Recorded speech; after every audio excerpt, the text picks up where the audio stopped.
Hello everyone. आज की इस वीडियो में हम लोग क्लास 10 सिविक्स का चैप्टर 1 पावर शेयरिंग पढ़ने वाले हैं। आज की इस वीडियो में हम लोग जानेंगे कि पावर शेयरिंग क्या है, क्यों है और क्या होगा अगर पावर शेयरिंग ना हो तो।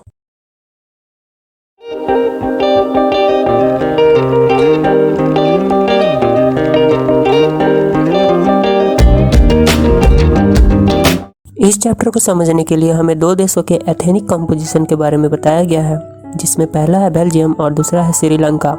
उससे पहले हम लोग ये जान लेते हैं कि एथनिक कंपोजिशन मीन्स क्या होता है। So ethnic composition means when a country's population divided into different groups on the basis of their religion, caste, language, then it is known as ethnicity or ethnic composition. मतलब कि जब एक देश के लोग भाषा, धर्म या जात के आधार पर बटे होते हैं तब वो उस देश का एथनिक कंपोजिशन कहलाता है।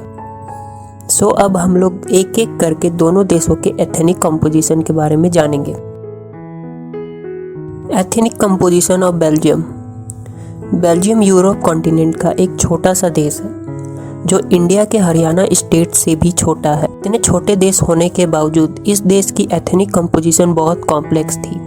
सो चलिए अब बेल्जियम के एथनिक कंपोजिशन को डिटेल में देखते हैं। बेल्जियम अपनी बाउंड्री को 3 देशों के साथ शेयर करता है, जिसमें पहला है नीदरलैंड, दूसरा है जर्मनी और तीसरा है फ्रांस। सो ये है बेल्जियम। और जो ये येलो वाला रीजन है ये है फ्लेमिश रीजन, जिसमें कि डच स्पीकिंग कम्युनिटी रहती है, जो कि पूरे बेल्जियम के पॉपुलेशन का 59% हिस्सा है और मेजोरिटी में है पूरे बेल्जियम में। और जो ये छोटा सा एरिया है इसमें जर्मन स्पीकिंग कम्युनिटी रहती है, जो कि केवल 1% है पूरे बेल्जियम में। और नीचे जो ये रेड वाला रीजन है ये है वलोनिया रीजन, जिसमें कि फ्रेंच स्पीकिंग कम्युनिटी रहते हैं, जो कि बेल्जियम के पॉपुलेशन का 40% हिस्सा है और जो कि माइनॉरिटी में है पूरे बेल्जियम में।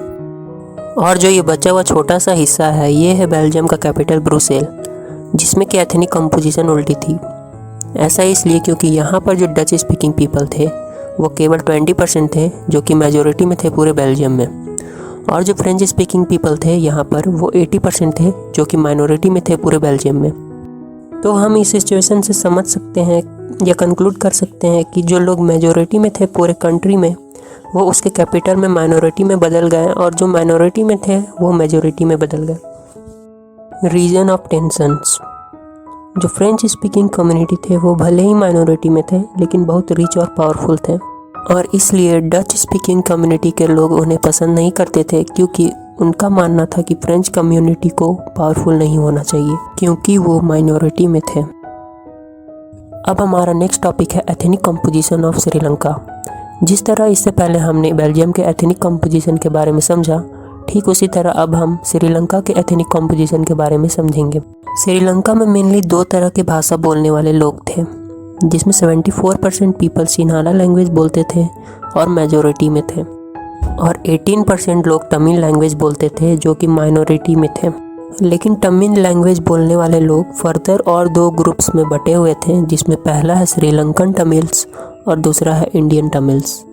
अब नेक्स्ट टॉपिक है हमारा रिलीजियस कंपोजिशन ऑफ श्रीलंका। मतलब कि अब हम लोग ये समझेंगे कि श्रीलंका के लोग किन किन धर्म से बिलोंग करते थे।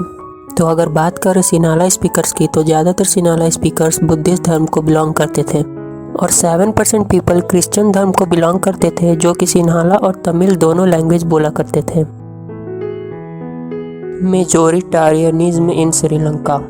श्रीलंका भारत की आज़ादी के 1 साल बाद मतलब कि 1948 में एक इंडिपेंडेंट कंट्री बना। सिन्हाला कम्युनिटी पूरे कंट्री में मेजोरिटी में होने के कारण मेजोरिटारियनिज्म के आइडियोलॉजी को अपनाया। Majoritarianism means a ideology in which majority rule over the minority by neglecting them।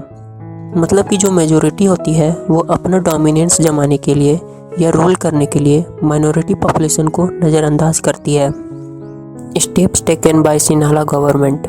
मतलब कि सिन्हाला गवर्नमेंट ने ऐसे कौन कौन से स्टेप्स लिए थे और कौन कौन से ऐसे चेंजेस किए थे जिनसे सिन्हाला कम्युनिटी अपना डोमिनेंस जमा सके। तो देखो, फर्स्ट, सिन्हाला गवर्नमेंट ने 1956 में एक ऐसा एक्ट पास किया जिसमें सिन्हाला लैंग्वेज को पूरे श्रीलंका में एकमात्र ऑफिशियल लैंग्वेज घोषित कर दिया। सेकंड, सिन्हाला गवर्नमेंट ने ऐसे पॉलिसीज़ और लॉज बनाए जिससे केवल सिन्हाला कम्युनिटी को बेनिफिट मिल सके। फॉर एग्जांपल, गवर्नमेंट प्रेफर करती थी कि केवल सिन्हाला लैंग्वेज बोलने वाले लोग ही यूनिवर्सिटीज़ और गवर्नमेंट जॉब्स में जगह लें। Impacts of step taken by the Sinhala government, मतलब कि क्या हुआ जब सिनाला गवर्नमेंट ने वो सारे चेंजेस को इम्प्लीमेंट किया, तो चलिए देखते हैं। फर्स्ट, ये सारे चेंजेस के कारण श्रीलंकन तमिल्स के बीच में एलिनेशन की भावना को बढ़ा दिया था। सेकेंड, तमिल पीपल अपने पॉलिटिकल राइट्स में भी डिस्क्रिमिनेशन फील कर रहे थे। थर्ड, तमिल्स को यहाँ तक कि जॉब्स और हायर एजुकेशन के लिए यूनिवर्सिटीज़ में एडमिशन पाने के लिए कई सारे दिक्कतों और डिस्क्रिमिनेशन का सामना भी करना पड़ रहा था।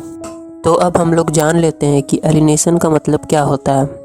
सो alienation means when a person or group of people feel disconnection with other people or group of people, मतलब कि जब कोई person or group of people किसी दूसरे person or group of people से यूनाइट फील नहीं करते हैं, फिर चाहे वो इक्वालिटी के कारण हो या राइट टू वोट ना होने के कारण हो। Steps taken by Sri Lankan Tamils, इस टॉपिक में हम लोग देखेंगे कि श्रीलंकन तमिल्स पर इतने सारे अत्याचार होने के बाद उन लोगों ने कौन कौन से स्टेप्स उठाए। फर्स्ट, श्रीलंकन तमिल्स ने अपने अपने पार्टीज़ लॉन्च किए और सिनाला लैंग्वेज को ऑफिशियल लैंग्वेज घोषित करने और इक्वल अपॉर्चुनिटीज़ की मांग की गवर्नमेंट जॉब्स और एजुकेशन में। 1990s में बहुत सारे पॉलिटिकल ऑर्गेनाइजेशन बने जो इंडिपेंडेंट तमिल एलम की मांग करने लगे। इन सारे सिचुएशन के कारण लोगों के बीच में सिविल वार को जन्म दे दिया था। सिविल वार मतलब कि जब एक ही कंट्री के लोग आपस में लड़ने लगते हैं किसी भी कॉन्फ्लिक्टिंग रीजन के कारण। एकोमोडेशन इन बेल्जियम, इस टॉपिक में हम लोग देखेंगे कि बेल्जियम ने किस तरह से अपने डाइवर्स पॉपुलेशन को एडजस्ट किया और कंट्री में शांति बनाए रखा। बेल्जियम के गवर्नमेंट ने 1970 एंड 1933 के बीच में अपने कॉन्स्टिट्यूशन को 4 बार चेंज किया ताकि वो सही तरीके को चुन सके जिसमें सारे लोग आराम से रह सके बिना किसी कॉन्फ्लिक्ट के। फर्स्ट, बेल्जियम ने ऐसा कॉन्स्टिट्यूशन बनाया जिसमें ये बताया गया कि सेंट्रल गवर्नमेंट बोथ डच और फ्रेंच स्पीकिंग कम्युनिटी के इक्वल नंबर ऑफ मिनिस्टर के द्वारा चलेगी। सेकंड, कुछ पावर सेंट्रल गवर्नमेंट से लेकर स्टेट गवर्नमेंट को दे दिया गया, मतलब कि पावर शेयरिंग की गई। थर्ड, बेल्जियम के कैपिटल ब्रुसेल का सेपरेट गवर्नमेंट बनाया गया जिसमें कि दोनों कम्युनिटी के इक्वल रिप्रेजेंटेटिव थे। फोर्थ, सेंट्रल और स्टेट गवर्नमेंट को छोड़कर यहाँ पर एक और तरह की गवर्नमेंट थी जो थी कम्युनिटी गवर्नमेंट, जो कि एक ही भाषा बोलने वाले लोगों के द्वारा चुना जाता था। इस गवर्नमेंट का काम कल्चर, लैंग्वेज और एजुकेशन से रिलेटेड प्रॉब्लम को सॉल्व करना था। इसी बेल्जियन मॉडल को देखते हुए जब बहुत सारे यूरोपियन कंट्री साथ आकर यूरोपियन यूनियन बने तो ब्रुसेल को ही इसका हेडक्वार्टर चुना गया। सो ये था हमारा पूरा चैप्टर। आई होप आपको समझ आया होगा। सो मिलते हैं बहुत जल्द नेक्स्ट चैप्टर के साथ, तब तक के लिए स्टे ट्यून्ड।